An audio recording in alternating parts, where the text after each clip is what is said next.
Hello commandos, welcome to Biomentors classes online. So today we are going to discuss the next topic in our chapter Alternating Current class 12 Physics. और आज जो हम लोग topic यहां पर start करने वाले हैं उसका नाम है ट्रांसफॉर्मर। ठीक है, टॉपिक का नाम क्या है? ट्रांसफॉर्मर। वैसे तो मैं चाहता था कि आपको एक बार रिकॉलिंग करवा दूं, लेकिन पहले इस टॉपिक को खत्म करेंगे और उसके बाद में हम एक छोटी सी रिकॉलिंग करेंगे पूरे चैप्टर की। ठीक है, चैप्टर को ट्रांसफॉर्मर कोई बहुत बड़ा टॉपिक है नहीं, बिल्कुल आसान सा टॉपिक है। बड़े सिंपल से 2-3 फॉर्मूले हैं, उन फॉर्मूले को देखने के बाद में हम इसे बड़े ही इजीली क्या करेंगे, जो मेन चीजें हैं उनको एक बार रिकॉल करेंगे। तो सबसे पहले हम बात करते हैं कि ट्रांसफॉर्मर आखिर क्या चीज है। तो भैया transformer it is a static device, it is a static device which क्या करता है, transfers electrical energy from one AC circuit to another AC circuit without change in frequency. तो ये बात ध्यान रखना, ट्रांसफॉर्मर जो है वो एसी सर्किट में ही यूज होगा। ये क्या कर रहा है, ट्रांसफर करने का काम कर रहा है। किस चीज को? इलेक्ट्रिकल एनर्जी को। कहां से? एक एसी सर्किट से दूसरे एसी सर्किट में। और जब ये ऐसा कर रहा है तो उस समय भैया आपकी फ्रीक्वेंसी जो है, एसी सर्किट में फ्रीक्वेंसी आती है, तो वो फ्रीक्वेंसी चेंज नहीं होगी। फ्रीक्वेंसी जो है वो आपकी एज इट इज बनी रहेगी। ये एक डेफिनेशन है। इसके अलावा हम इसको ऐसे भी कहते हैं कि एक ऐसा डिवाइस जो आपका अल्टरनेटिंग करंट या वोल्टेज को चेंज करने का काम करता है विदाउट चेंज इन फ्रीक्वेंसी। मतलब एक डेफिनेशन आपको ये भी देखने को मिलेगी। कैसे? It is a static device which changes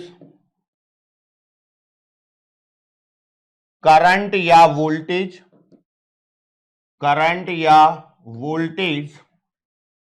in AC circuit again without change in frequency. ठीक है, ये डेफिनेशंस आपको देखने को मिल सकती हैं, बट यदि मुझसे पूछो तो मैं बोलूंगा जो ऊपर वाली डेफिनेशन लिखी है उसको आप जरा अच्छे से समझें। क्या हो रहा है? इलेक्ट्रिकल एनर्जी का ट्रांसफर हो रहा है एक एसी सर्किट से दूसरे एसी सर्किट में, और उस समय फ्रीक्वेंसी चेंज नहीं हो रही है, फ्रीक्वेंसी आपकी एज इट इज बनी रह रही है। और इस समय आपका करंट या वोल्टेज जो है उनकी वैल्यूज में चेंज आएगा क्या? तो हां, आएगा। तो अब हम इस ट्रांसफॉर्मर को समझते हैं। तो यहां पर एक पॉइंट इंपॉर्टेंट है, इसे ध्यान रखना कि ट्रांसफॉर्मर वर्क्स ऑन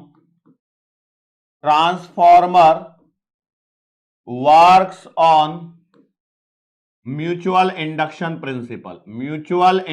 के प्रिंसिपल पर ये काम करता है। ठीक है, म्यूचुअल इंडक्शन याद है? म्यूचुअल इंडक्शन में क्या हो रहा था? आप एक कॉइल में मैग्नेटिक फ्लक्स एक कॉइल में आपने करंट को चेंज किया, तो उसके कारण उस कॉइल से सेकेंडरी कॉइल में आपका ईएमएफ इंड्यूस हो रहा था। मैं शॉर्ट कर दिया हूं पूरी चीज को। क्या? एक कॉइल में से फ्लो होने वाला करंट चेंज किया तो दूसरी कॉइल में ईएमएफ इंड्यूस हो रहा था, जबकि ये दोनों कॉइल आपस में कांटेक्ट में नहीं है। तो बिल्कुल वही वर्किंग प्रिंसिपल यहां पर इसमें होने वाला है। तो इसमें क्या होता है, इसमें कोर होती है जो कि आपकी सॉफ्ट आयरन की बनी होती है और ये इंसुलेटेड रहती है एक दूसरे से। मतलब इसमें ऐसी बहुत सारी ऐसी ये पट्टियां सी होती हैं। हालांकि ट्रांसफॉर्मर के बहुत सारे टाइप होते हैं, लेकिन हम एकदम सिंपल वाली डिजाइन पे बात कर रहे हैं। ये क्या है? ट्रांसफॉर्मर की कोर है जो किससे बनी हुई है? सॉफ्ट आयरन से बनी हुई है और इंसुलेटेड फ्रॉम ईच अदर। मतलब इसमें ऐसी बहुत सारी पट्टियां रहेंगी जो एक दूसरे से क्या रहेंगी? इंसुलेटेड रहेंगी। इन मतलब जैसे एक पट्टी ये है और उसके पीछे दूसरी पट्टी, तो उसमें कांटेक्ट नहीं रहेगा, कुल मिला के यही है ना।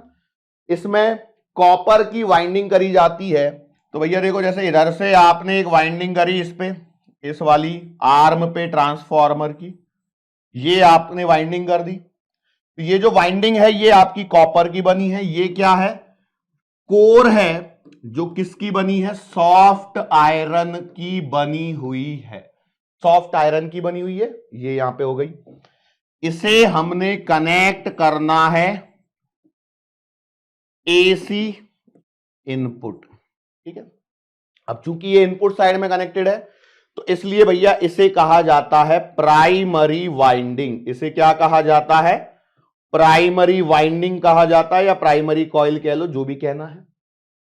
ऐसे ही सिमिलर एक कॉइल और होती है जो यहां पर इस तरफ से कनेक्टेड होती है, बिल्कुल उसके सामने रखी होती है। अब ये जो कॉइल है ये आपकी कनेक्ट होती है किससे, लोड से। किससे कनेक्ट होती है, लोड, LOAD, लोड, ठीक है। तो ये आपके पास में हो गई। अब लोड कनेक्टेड है मतलब कोई भी आपका डिवाइस कनेक्टेड है, कोई भी आपका क्या कनेक्टेड है, डिवाइस। कौन सा डिवाइस, जैसे ट्यूबलाइट है, तो ये एक लोड हो गया, या आप यहां पे एक रेजिस्टेंस कह सकते हो कि इससे कनेक्टेड है। ये आपकी आउटपुट साइड है, इसलिए इसे सेकेंडरी वाइंडिंग कहा जाता है, या आउटपुट वाइंडिंग भी कहते हैं। बात समझ में आ रही है। अब कहानी क्या हो रही है, primary side connected to AC input, secondary side connected to load. मैंने बोला ठीक है सर जी, बड़ा ही आसान सी बात आप यहां पर कह रहे हो, तो हमें कोई दिक्कत भी बात नहीं है। अब क्या हो रहा है, देखो हम ये अज्यूम कर रहे हैं यहां पर कि जो प्राइमरी से इनपुट वोल्टेज दिया है वो एज इट इज यहां पर पहुंचा है, ठीक है। ये हम अज्यूम करके चल रहे हैं, ये आपके सिलेबस पे ऐसा ही है। अदरवाइज यहां से यहां तक आते में भी वोल्टेज ड्रॉप होता है, ठीक है। तो उस पॉइंट को हम यहां पर कंसीडर नहीं कर रहे हैं। इसमें भी एक ईएमएफ इंड्यूस होता है, इसको हम यहां पर कंसीडर नहीं कर रहे। तो आपके सिलेबस के अनुसार क्या है कि भैया यहां से जो वोल्टेज है वो यहां पर एज इट इज आ गया, तो ये आपका कहलाएगा, इसके अक्रॉस जो वोल्टेज आ रहा है वो है प्राइमरी वोल्टेज। लूप कंप्लीटेड है, इसका खुद का एक रेजिस्टेंस होगा, तो यहां पर एक करंट फ्लो होगा जिसे हम कहेंगे प्राइमरी करंट, ठीक है। तो भैया हमने इनको टर्मिनोलॉजी दे दी, क्या नाम दे दिया भैया, प्राइमरी जो साइड है, तो हमने प्राइमरी वोल्टेज को नाम दिया है प्राइमरी वोल्टेज, या इसे आप इनपुट वोल्टेज कहिए, ये हो गया है आपका Vp। और जो आपका प्राइमरी साइड का करंट है इसे हमने नाम दिया है यहां पर Ip। अब ये जो प्राइमरी साइड की कॉइल है उसमें कुछ नंबर ऑफ टर्न्स होंगे, तो number of turns in primary जो आएंगे इसको हमने ले लिया है कितना बेटा जी, Np, ठीक है, Np, ये हो गया। अब क्या हो रहा है, अब इस कॉइल में से, प्राइमरी साइड के कॉइल में से जब आपने करंट को फ्लो कराया तो इसमें एक मैग्नेटिक फील्ड इंड्यूस होगा, इसमें एक मैग्नेटिक फील्ड आएगा। इंड्यूस क्या होगा, मैग्नेटिक फील्ड आएगा, करंट के कारण कॉइल में मैग्नेटिक फील्ड आएगा। मैग्नेटिक फील्ड आएगा मतलब मैग्नेटिक फील्ड लाइंस यहां से निकलेंगी। अब ये जो मैग्नेटिक फील्ड लाइंस हैं जो प्राइमरी में प्रोड्यूस हो रही हैं, तो ये जो हैं ये आपकी पास होंगी कुछ सेकेंडरी से। कहां से, सेकेंडरी से। Means some of the flux will get linked with the secondary, yes or no, okay. Now since primary current is AC current which is continuously changing its direction with time, primary current जो है वो लगातार बदल रहा है, कभी zero पे आएगा, फिर ऊपर जाएगा, फिर नीचे आएगा, जीरो आएगा, फिर माइनस जाएगा, फिर ऊपर आएगा। तो भैया करंट आपका लगातार बदल रहा है। क्योंकि करंट यदि लगातार बदल रहा है तो इसका मैग्नेटिक फील्ड भी लगातार बदलेगा। इसका मैग्नेटिक फील्ड यदि लगातार बदलेगा मतलब इससे एसोसिएटेड जो फ्लक्स जो सेकेंडरी में लिंक हुआ है क्या वो भी लगातार बदलेगा, यस और नो, आपने बोला हां। तो सेकेंडरी का फ्लक्स भी लगातार बदल रहा है। अब प्राइमरी में करंट चेंज करने के कारण यहां सेकेंडरी में फ्लक्स पहुंचा है और वो भी इसको बदलने से ये वाला फ्लक्स बदल रहा है। अब आप जानते हैं कि जब किसी कॉइल से एसोसिएटेड फ्लक्स चेंज होता है, जब किसी कॉइल से एसोसिएटेड फ्लक्स चेंज होता है तो उसमें क्या होता है, एक ईएमएफ इंड्यूस होता है। आपने बोला हां, तो मतलब सेकेंडरी साइड में कुछ ना कुछ फ्लक्स इंड्यूस ईएमएफ इंड्यूस होगा। अब चूंकि मैंने इसे यहां पर लोड से कनेक्ट कर दिया है तो सेकेंडरी साइड में एक करंट फ्लो होने लग चुका है। गेटिंग माई पॉइंट, यस और नो? तो आपने बोला हां ठीक है सर जी, कोई दिक्कत वाली बात नहीं है। तो आपने करंट चेंज किया प्राइमरी में करंट, और आपको इस चेंजिंग करंट के कारण सेकेंडरी में करंट मिला। अब आप सोचो यदि ये कांस्टेंट करंट होता डीसी, तो ये करंट फ्लो किया, यहां पर मैग्नेटिक फील्ड आया, इससे एसोसिएटेड मैग्नेटिक फ्लक्स यहां पर भी आ गया, लेकिन चूंकि इसमें से ये वाला करंट कांस्टेंट है तो क्या यहां पहुंचने वाला फ्लक्स कांस्टेंट हो जाता? बिल्कुल। तो क्या कोई यहां पे ईएमएफ इंड्यूस होता? नहीं। तो इसलिए ट्रांसफॉर्मर डीसी पे काम नहीं करता है। तो ये पॉइंट भी आप लोग ध्यान रखें। Transformer works on mutual induction principal, जो अभी आपने देखा भी, और ये डीसी पे काम नहीं करता है। ट्रांसफॉर्मर डीसी में ऑपरेट नहीं होता है, उसे एसी में ही ऑपरेट किया जाता है। Is it clear? पक्का है? नाउ अब हम ये सेकेंडरी साइड जो है उसको भी हम यहां पर डिस्कस कर लेते हैं कि भैया जो सेकेंडरी साइड में जो वोल्टेज आया है तो उसे हम नाम दे रहे हैं वीएस। क्या नाम दे रहे हैं? V S, S for secondary. Secondary में जो करंट आया है, सेकेंडरी में जो करंट आया है वो आपका आईएस हो जाएगा, और जो नंबर ऑफ टर्न्स होंगे सेकेंडरी में उनको हम नाम दे रहे हैं, क्या नाम दे दूं बेटा जी?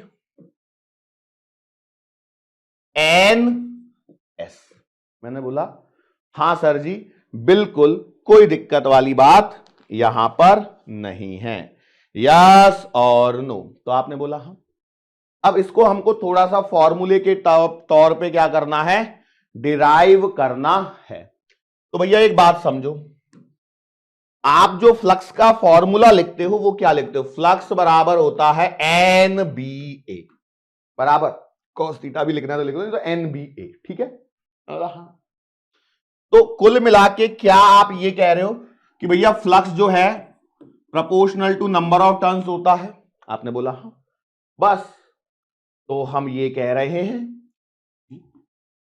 वी नो दैट, हम जानते हैं कि फ्लक्स इन प्राइमरी प्रोपोर्शनल आएगा number of turns in primary. मैंने बोला हां। तो भैया फ्लक्स इन सेकेंडरी किसके प्रोपोर्शनल होगा? Number of turns in secondary के। अब प्रोपोर्शनलिटी साइन है, कांस्टेंट आएगा, तो हम एक काम करते हैं, दोनों को डिवाइड कर लेते हैं।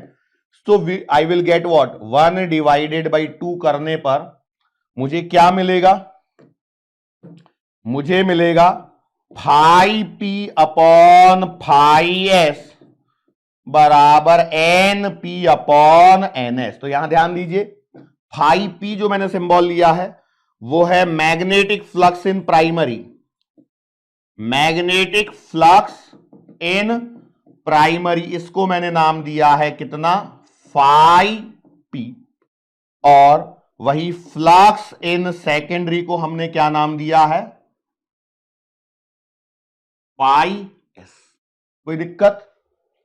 यस और नो? मैंने बोला सर कोई दिक्कत नहीं।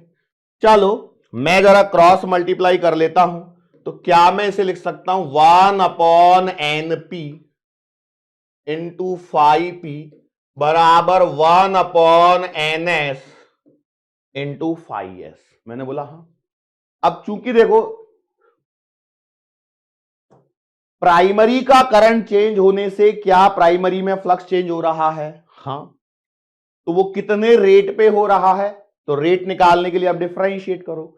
अब उसी से एसोसिएटेड सेकेंडरी में भी होगा। मतलब कुल मिला के कहानी ये है, differentiating with respect to time. What will I get? So I will get as 1 upon N P D by D T, क्योंकि नंबर ऑफ टर्न्स तो कांस्टेंट है, ये आएगा 5p, और ये आएगा 1 upon N S D by D T of 5s। Yes और no? आपने बोला हां। तो d∅dt क्या होता है फैराडेज लॉ के हिसाब से? तो आप कहोगे सर जी वो तो ईएमएफ इंड्यूस होता है। यस और नो? मतलब मैं ये कह सकता हूं d/dt ऑफ फाइ पी को क्या मैं V P and d/dt of phi S को क्या मैं वीएस लिख सकता हूं। बस, तो लिखते ही मेरे पास में क्या हो जाएगा, it employees VP upon NP बराबर वीएस अपॉन एनएस। यस और नो? या वीपी अपॉन वीएस बराबर एनपी अपॉन एनएस, ये मेरे पास में बन चुका है। यस और नो? तो फ्लक्स जो है डायरेक्टली प्रोपोर्शनल होता है नंबर ऑफ टर्न्स के। ये वो कंडीशन है जो हर कंडीशन में वैलिड होती है, कभी कोई दिक्कत वाली बात नहीं होगी। लेकिन अब जरा हम एक बात करते हैं, यदि ट्रांसफॉर्मर आइडियल है, यदि हमारा ट्रांसफॉर्मर आइडियल है, for ideal transformer I will say that input power जो होगी वो आपकी आउटपुट पावर के इक्वल होगी। होगी या नहीं होगी? If your transformer is ideal मतलब there is no loss of energy, so I can say that कि भैया इनपुट पावर जो है वो आउटपुट पावर के बराबर होगी। तो पावर क्या होती है? तो भैया पावर को हम लिखते हैं P बराबर V इंटू आई।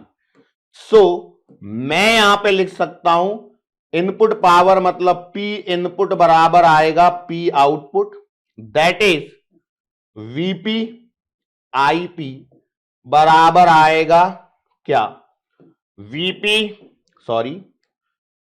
VS और IS। It implies what can I say that I can say VP upon VS जो आ रहा है वो आपको IS अपॉन IP बन रहा है। तो ये एक और रिजल्ट यहां पर मेरे सामने आ गया है। ठीक है, एक काम करो, इसको यहां से हटाओ, इतनी जगह खाली पड़ी है। VP अपॉन VS क्या आ रहा है, IS अपॉन IP, ये यहां पर बन रहा। बस, अब इनको यदि मैं कंबाइन कर दूं इस रिजल्ट को और इस रिजल्ट को, तो मुझे क्या मिलेगा? तो मुझे यहां पर मिलेगा भैया VP अपॉन VS बराबर NP अपॉन NS बराबर IS अपॉन IP। ये वो फॉर्मूले हैं जिस पर आप बेस्ड होंगे आपके सारे सवाल। इस पर बेस्ड ही सारे सवाल यहां पर आपसे पूछे जाने वाले हैं। यस और नो? ये याद रहेगा? याद रहेगा क्या? सारे ट्रांसफॉर्मर के मैक्सिमम सवाल आपके इसी पे हो जाएंगे। रिमेंबर रिजल्ट, सारे मैक्सिमम सवाल आपके इसी कॉन्सेप्ट पर बेस्ड होंगे। अब यहां पर एक बात समझिए, यदि ट्रांसफॉर्मर आइडियल ना हो तो हम उस केस में उसकी एक एफिशिएंसी के बारे में बात करेंगे। मतलब if there is an energy loss, तो हम बात कर रहे होंगे किसके बारे में? एफिशिएंसी के बारे में। तो एफिशिएंसी ऑफ ट्रांसफॉर्मर, ये वर्ड कभी कभी यूज हो जाता है, तो भैया हम कहेंगे ईटा बराबर output power upon input power. और यदि आप चाहते हैं इसे परसेंटेज में लिखना, तो भैया हम एक काम कर देते हैं, ईटा परसेंटेज तो इंटू 100।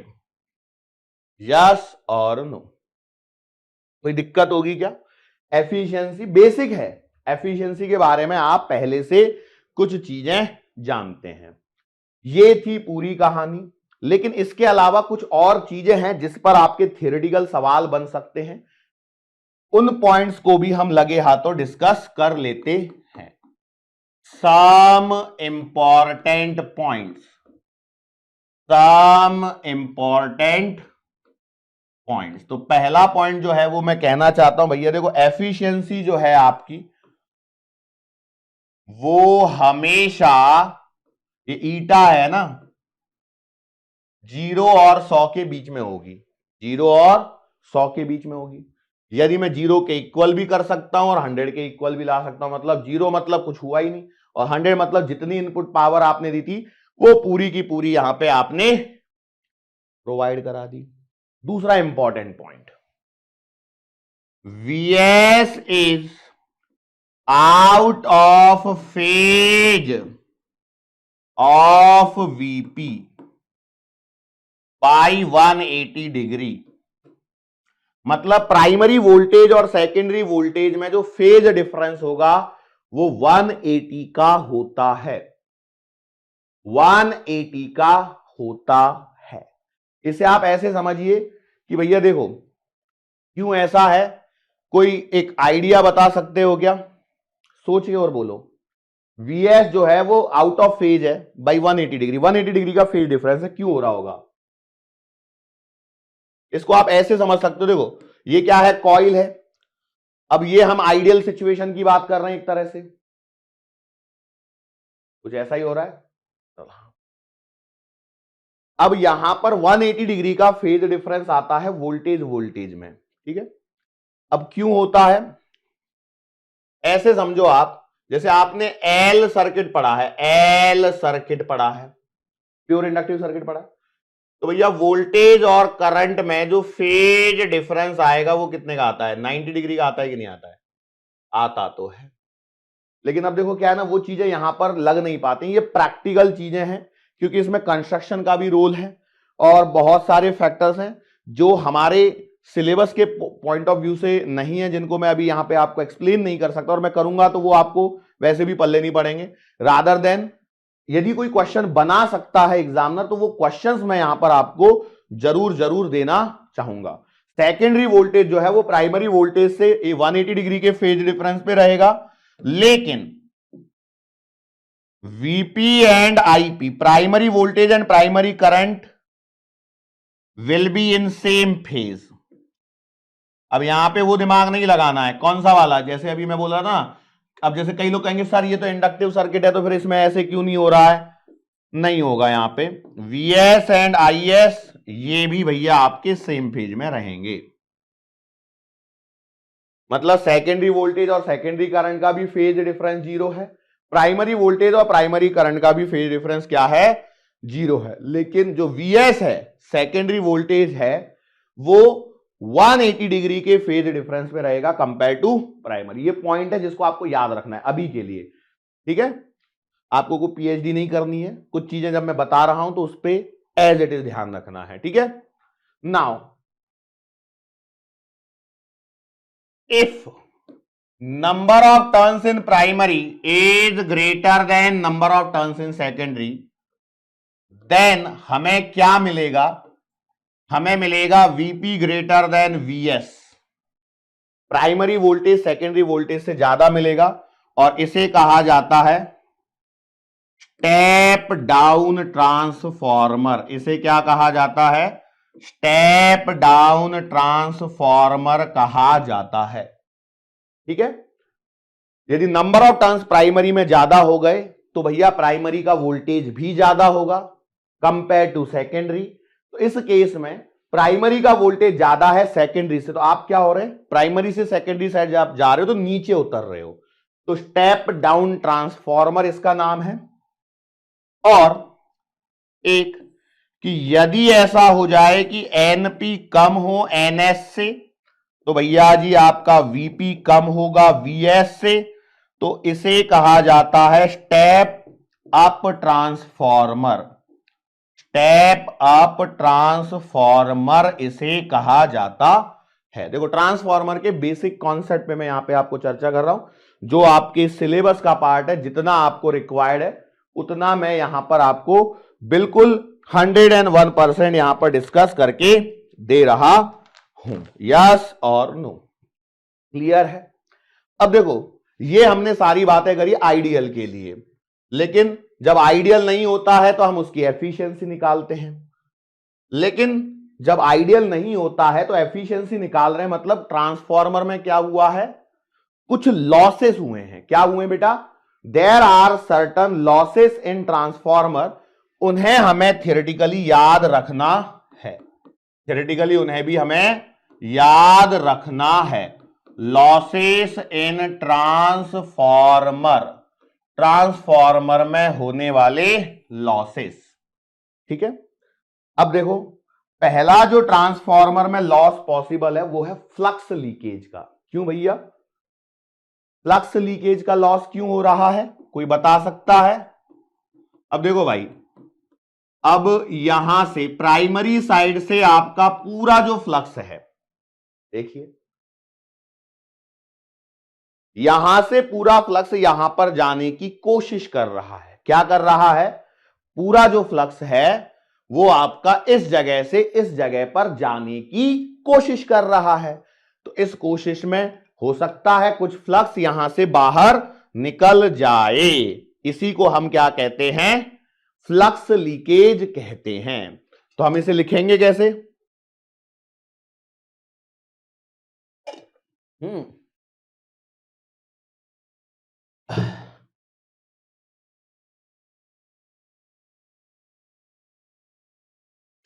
तो हम ये कह रहे हैं कि भैया जो हमारा टोटल फ्लक्स है प्राइमरी का, total flux of primary does not reach secondary, does not reach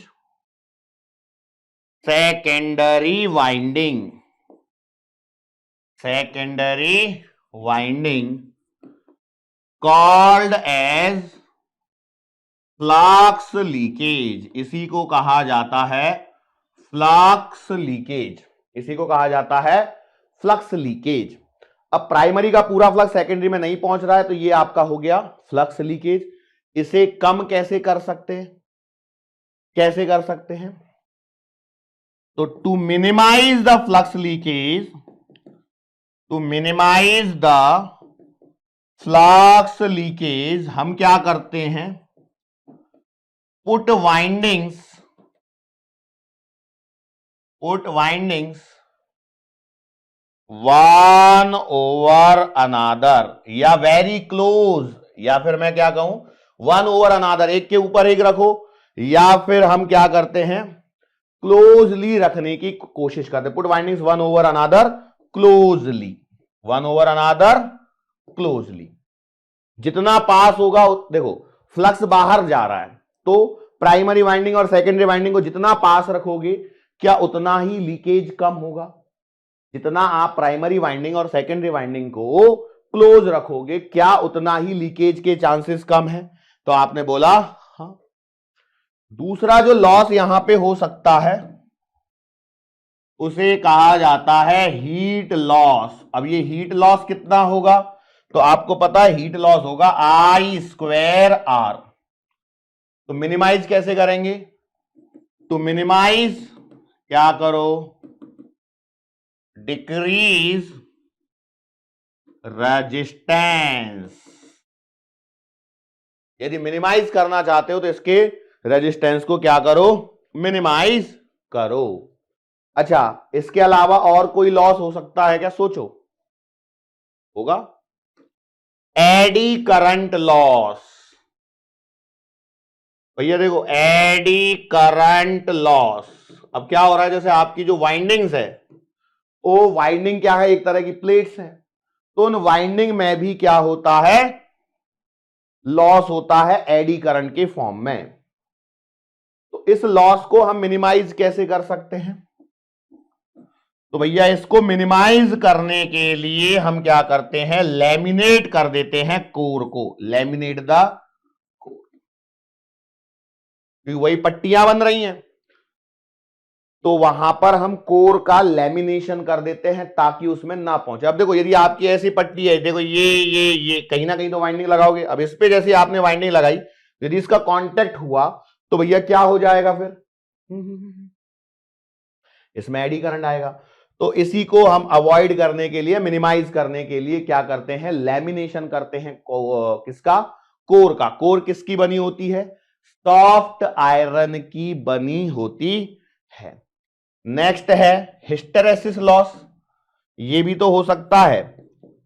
क्यों सर जी हिस्टेरेसिस लॉस आपके दिमाग में क्यों आया? चलो बताओ क्यों आ रहा होगा हिस्टेरेसिस लॉस?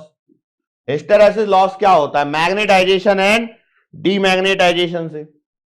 भाई हिस्टेरेसिस लॉस में क्या होता है? BH curve magnetization and demagnetization के कारण होता है। यस और नो?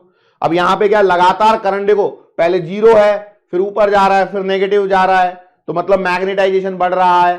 भाई एन आई बढ़ रहा है, आई बढ़ रहा है तो एन आई बढ़ा, एच बढ़ा। यस और नो? तो उससे जो मैग्नेटिक फील्ड आया, तो पहले मैग्नेटाइजेशन हो रहा है, फिर करंट को कम कर रहे हो, फिर जीरो कर रहे हो, फिर नेगेटिव डायरेक्शन में लेके जा रहे हो, तो इसके कारण यहां पर हिस्टेरेसिस लॉस हो जाता है।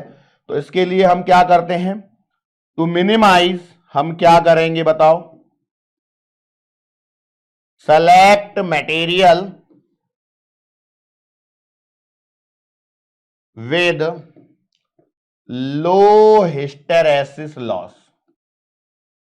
जिसके लिए हिस्टेरेसिस लॉस कम होगा ऐसा मटेरियल आपको चुनना है। तो इस पे असर्शन रीजन में भी सवाल बनाया जा सकता है कि भैया हम क्या कर रहे हैं, ट्रांसफॉर्मर की कोर को बनाने के लिए सॉफ्ट आयरन का यूज करते हैं, और रीजन में लिख देगा भैया सॉफ्ट आयरन का हिस्टेरेसिस जो एरिया है बीएच कर्व का वो कम होता है। डायरेक्टली मतलब वही आ रहा है कि नहीं आ रहा है? असर्शन रीजन में बढ़िया सवाल बन सकता है। ट्रांसफॉर्मर की कोर्स को लैमिनेट किया जाता है, क्यों? ताकि एडी करंट लॉसेस मिनिमाइज हो सके हैं, कम हो सके।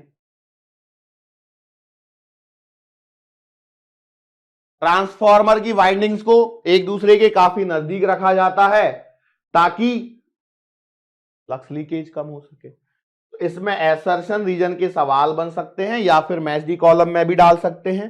देखो मेरा काम है बताना, अब यही सवाल एग्जामिनर के मन में आएगा ऐसा कोई जरूरी कतई नहीं है। मैं कोशिश कर रहा हूं आपको। अब कई लोग कहेंगे सर ये 4 सवाल आपने बनवाए वो लिखवा के भी दो। भाई ये मेरा ड्यूटी है ही नहीं, मैं संभावना आपको बता रहा हूं। तो क्या हर संभावना जो मैं हर समय बताता हूं क्या वही हर सवाल आ जाएगा? ऐसे तो एक चैप्टर में हम 100 सवाल डिस्कस करते, तो क्या पूरे पेपर में तुम्हारे फिजिक्स में कितने सवाल आएंगे? कि इतने 100 सवाल आएंगे क्या? नहीं ना, नहीं ना आएंगे। बस तो बात खत्म हो गई। तो ये चीजें आपको अपने आप से दिमाग लगानी कि भाई कहां असर्शन रीजन का सवाल क्रिएट किया जा सकता है। Now first we are going to discuss numericals on the basis of transformer. देखो पहला सवाल है 2021 के एग्जाम्पल का बोल रहा हूं, एग्जाम का। सॉल्व इट, बताओ कैसे सॉल्व कर सकते हो इसको। पहले पढ़ो सवाल को। स्टेप डाउन ट्रांसफॉर्मर, ये वर्ड लिखा है, इसने चिल्ला चिल्ला के आपको बताया कि मैं हूं एसी से, अल्टरनेटिंग करंट चैप्टर से, connected to an AC mains supply of 220 volt. यहां तक पढ़ने से आपको समझ में आ गया कि आपको प्राइमरी वोल्टेज दिया गया है 220 volt, is made to operate at 11 volt 44 watt lamp. इसका यूज किया गया है 11 वोल्ट 44 वैट के लैंप को चलाने के लिए। तो लैंप मतलब क्या है? लोड है। तो लोड है मतलब ये आपको आउटपुट वोल्टेज दे रखा है 11 वोल्ट और आउटपुट पावर दे रखी है 44 वैट, इतना दे रखा है। फिर उसने क्या बोला? Ignoring power losses in the transformer, what is the current in the primary. मतलब आपसे क्या पूछा गया है? आईपी पूछा गया है। तो भैया देखो ट्रांसफॉर्मर में भी लॉसेस को आपने छोड़ दिया, तो क्या मैं लिख सकता हूं इनपुट पावर जो है वो आउटपुट पावर के बराबर आएगी? बिल्कुल। इनपुट पावर क्या आएगी? वीपी आईपी आएगी। आउटपुट पावर उसने डायरेक्टली 44 वैट दे रखी है। वीपी कितना है? 220 इंटू 44, सॉरी आईपी तो निकालना है, इक्वल टू 44। कर लो भैया, 22 से काटोगे 2 बार, ये कटेगा 10 बार, तो आईपी कितना आएगा? 0.2 एम्पियर। खत्म सवाल। अब देखो मैं तो समझा रहा हूं इसलिए 2-4-5 मिनट का समय भी लगा रहा हूं, अदरवाइज इसमें कितना टाइम लगेगा? कुछ भी नहीं, 2 मिनट में तो खेल हो जाएगा। Is it clear? Now you just need speed. जब आप सवालों की प्रैक्टिस करोगे, सवाल करते जाओगे, तो ये जो मैं लिख रहा हूं, ये जो मैं लगवा रहा हूं, क्या इसमें सोचने में टाइम जाएगा? कतई नहीं जाएगा भाई। बिल्कुल भी नहीं जाना है कि जाएगा, सोचो।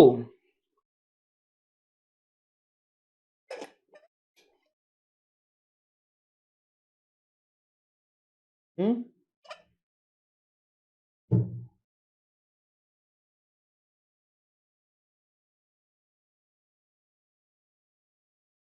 देखो ये थोड़ा सा पुराना सवाल है,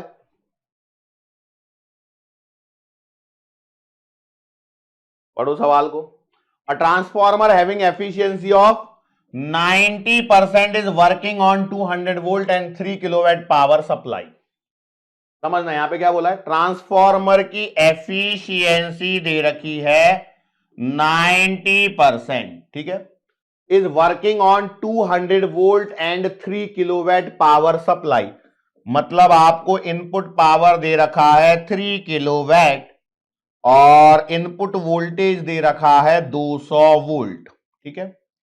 now if the current in the secondary coil, मतलब आपको आईएस दे रखा है 6 ampere, find the voltage across secondary coil, मतलब वीएस आपको निकालना है, बराबर है।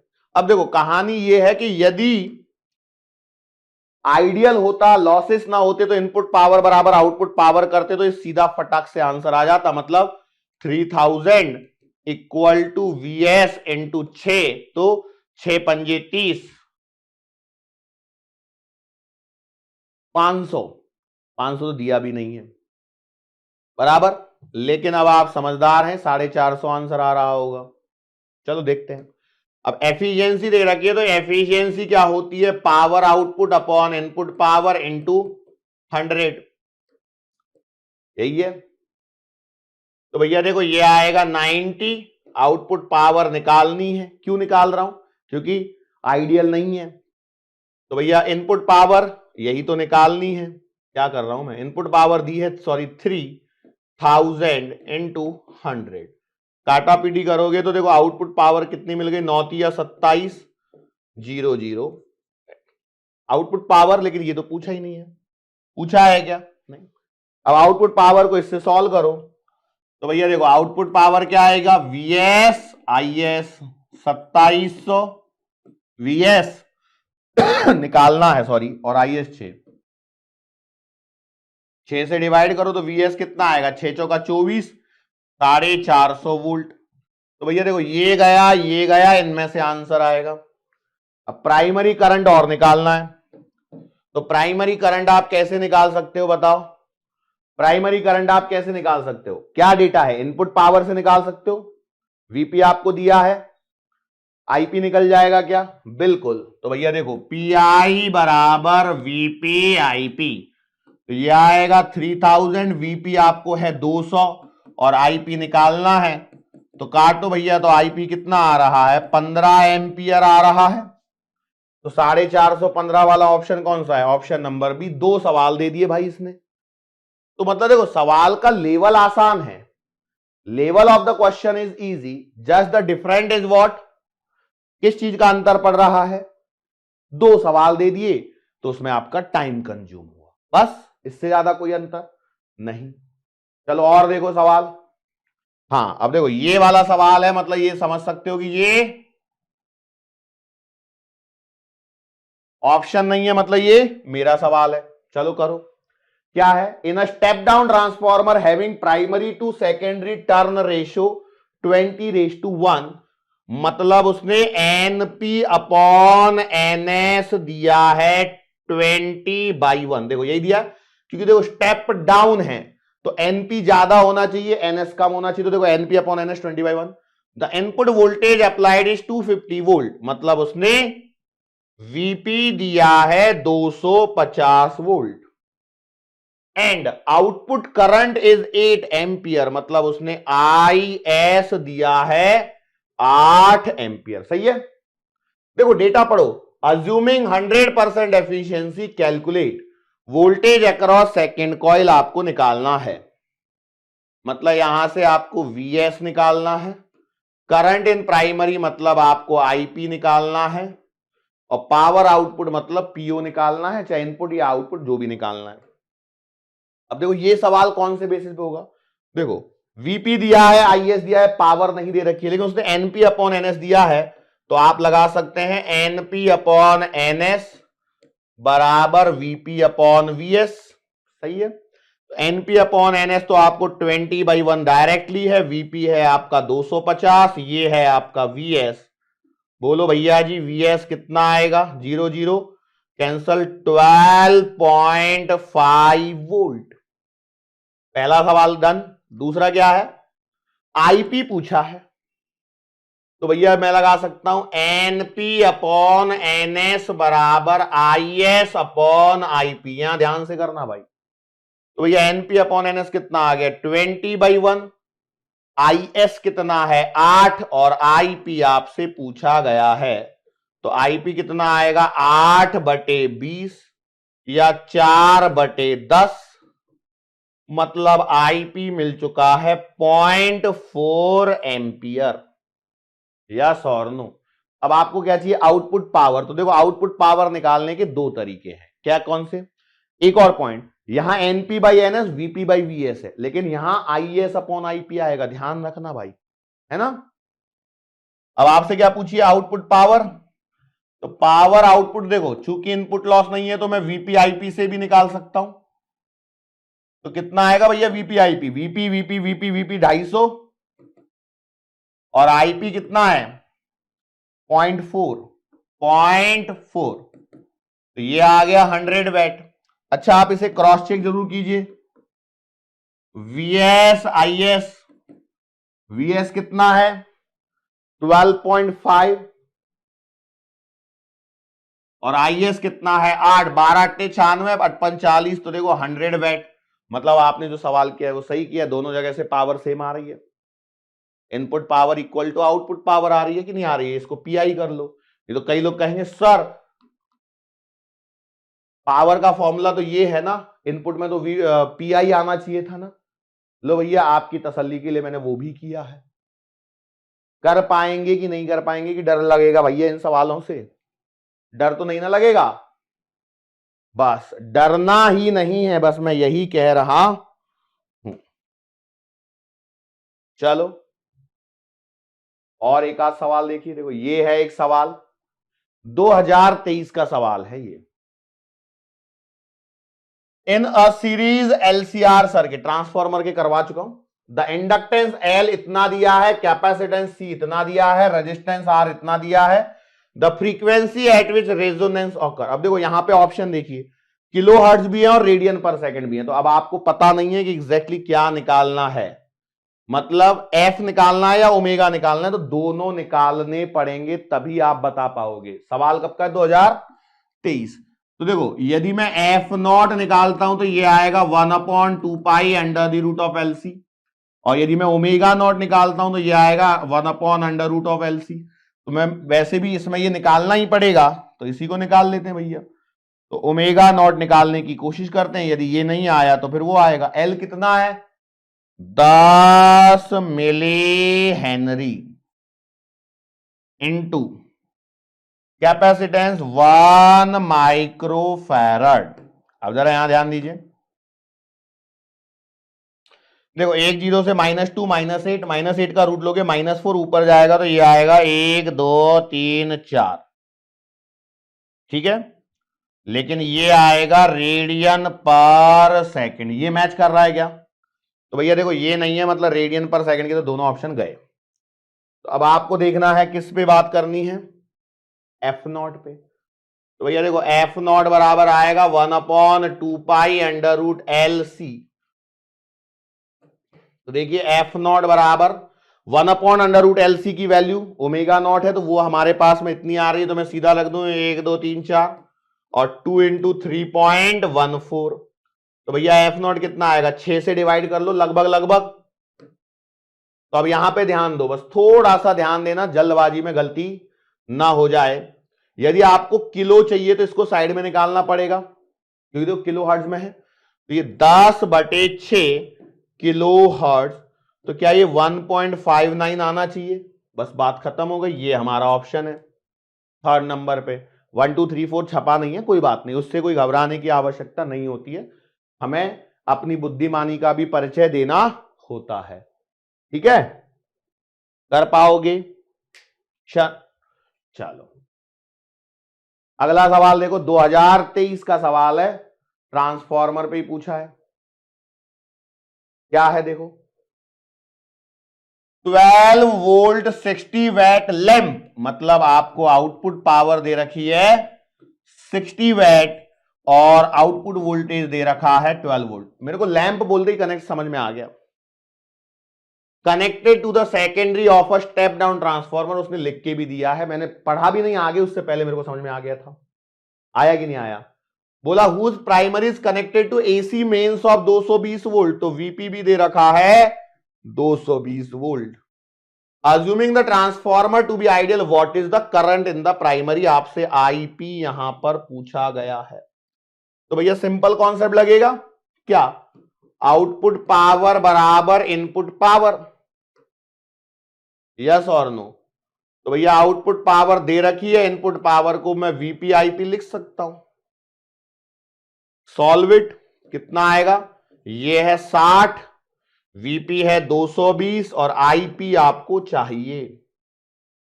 तो भैया आईपी कितनी आएगी? 6/22, मतलब ले लो 7×21,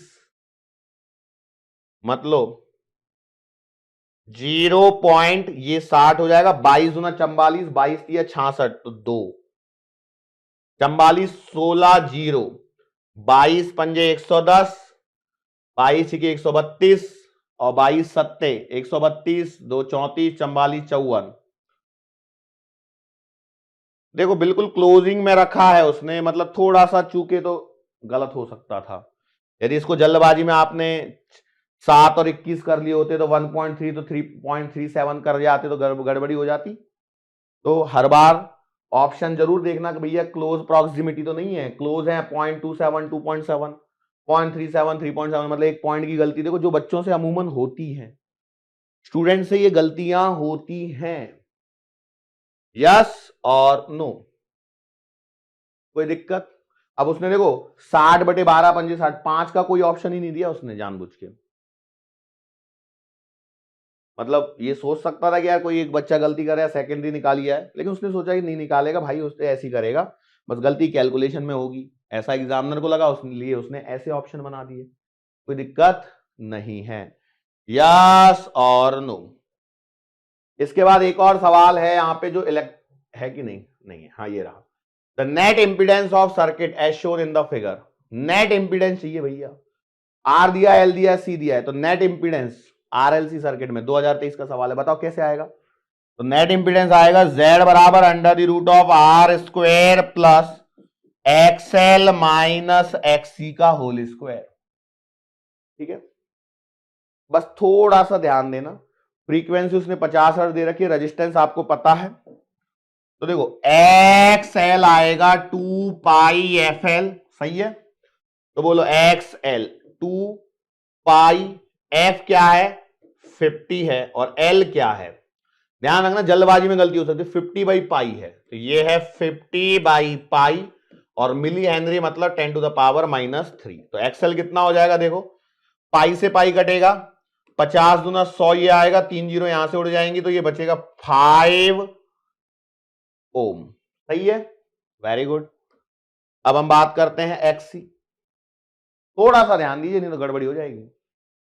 50/π, पाई से पाई कैंसल, 50 दूना 100, 100 और 1 जीरो वो हो गई, तो 3 जीरो उड़ जाएंगी, 5 5 बच गया। एक्स सी कितना आएगा, तो एक्स सी आता है बच्चा 1/2πfc, तो एक्स सी कितना हो जाएगा 1/2π, एफ है आपका 50 और सी कितना है 10⁻³ माइक्रोफैरड। ध्यान दीजिए 10⁻³ माइक्रोफैरड, मतलब 10⁻³ ही बचा है अपॉन पाई। वही फिर से पाई से पाई करो कैंसल, अरे पाई से पाई कैंसल, 50 दूना 100, 2 जीरो, तो ये बचेगा 10⁻⁻1, मतलब एक्स ही आ गया 10 ओम। लगा दो जेड के फॉर्मूले में, तो जेड बराबर आएगा √, आर कितना है 10 का स्क्वायर, आर 10 है ना, बस उसने को आगे पीछे लिख के दी है, आर एक्सएल कितना है 5, ये आएगा 5 माइनस ये कितना है एक्सी 10, तो z बराबर आएगा देखो 100 प्लस 5 में 10 के 5, 5 का स्क्वायर 25, तो z बराबर आ गया √125 ओम। अब इसको ध्यान से सॉल्व करना भैया, 125 तो दिया नहीं है, 125 को क्या लिख सकता हूं, 25 पंजे 125, सही है ना, 25 इंटू 5, एक को निकाल लो बाहर तो ये आएगा 5√5 ओम। बताओ कितनी आसान कैलकुलेशन के साथ में सवाल है, बिल्कुल आसान है। मतलब यह है कि आपको ध्यान देने की आवश्यकता है। यदि आप सोचो कि बिना ध्यान दिए सब कुछ हो जाएगा तो बिल्कुल नहीं होने वाला है। कि हो जाएगा, नहीं होगा भाई। यस, इसी के साथ में आपका चैप्टर यहां पे समाप्त हो चुका है। अरे नहीं, एक और सवाल है, देखो ये यहां पे इतनी दूर छिपा पड़ा है। देखो ये सवाल कब का है, 2022 के एग्जाम का है। क्या, a series LCR circuit with inductance 10 henry, capacitance 10 micro farad and resistance 50 ohm is connected to an AC source of voltage this, if the resonant frequency of the LCR circuit is nu naught and the frequency of the AC source is nu, तो भैया क्या relation है। मतलब आपको निकालनी है, एक तो फ्रीक्वेंसी निकालनी है और एक रेजोनेंट फ्रीक्वेंसी निकालनी, दोनों निकालनी है। तो भैया यहां से देखो V बराबर है 200 sin 100 बराबर, तो आपको ओमेगा मिल चुका है 100 रेडियन पर सेकेंड।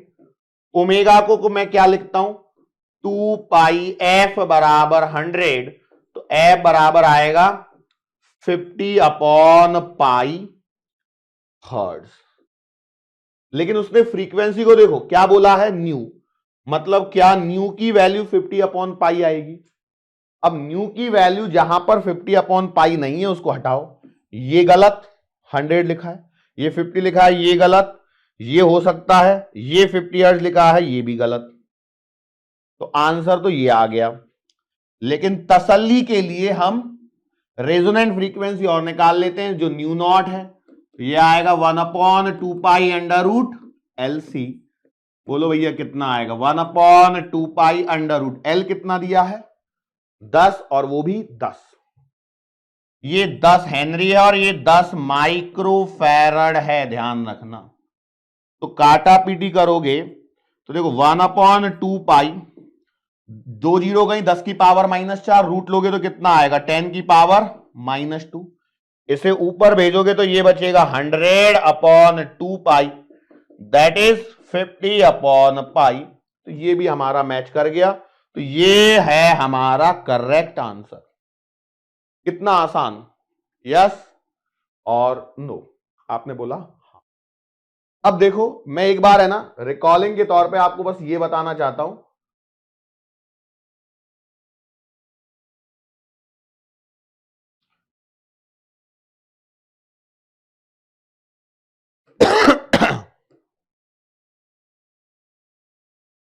RLC सर्किट में जो भी सवाल बनते हैं उनमें आप हमेशा एक स्टेप फॉलो कीजिए।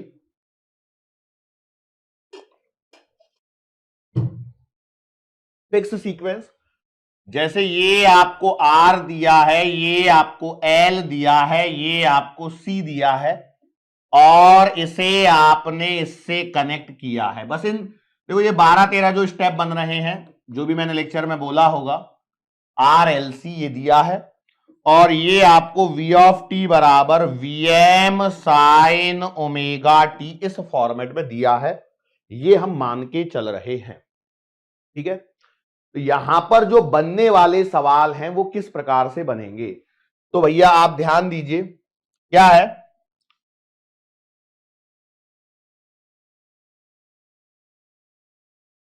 सबसे पहले आप हमेशा VRMS पर जाइए, जो कि आपका Vm/√2 होता है, ठीक है, यस।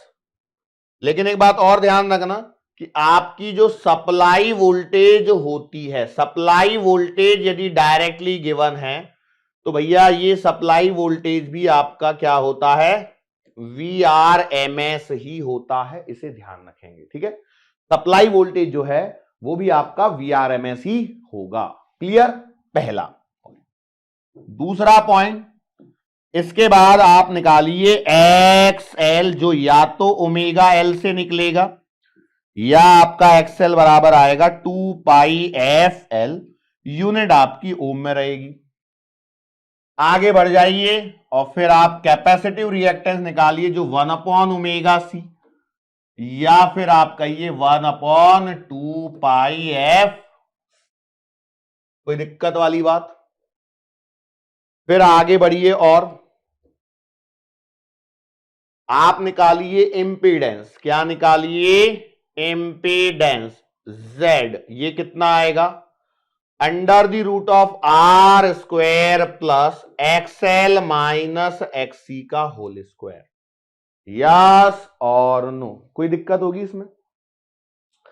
फिर इसके बाद आपको निकालना पड़ सकता है फेज डिफरेंस, जो आएगा tan inverse XL minus XC upon R। लेकिन ये लैगिंग है या लीडिंग है, ये कैसे पता लगेगा भैया? लैगिंग या लीडिंग? तो सिंपल सी बात है, इसको ऐसे सॉल्व कीजिए कि यदि XL ग्रेटर देन XC है तो ये आएगा लैगिंग, और यदि XL लेस देन XC है तो ये आएगा लीडिंग। ये आपको याद होना चाहिए। या मैं कहूं कि पॉजिटिव आंसर यदि आपका इसमें दिख रहा है, थीटा के अंदर पॉजिटिव वैल्यू दिख रही है तो लैगिंग है, और नेगेटिव दिख रही है तो लीडिंग है। लेकिन आपको प्लस माइनस को इसमें कंसीडर करने की जरूरत नहीं है।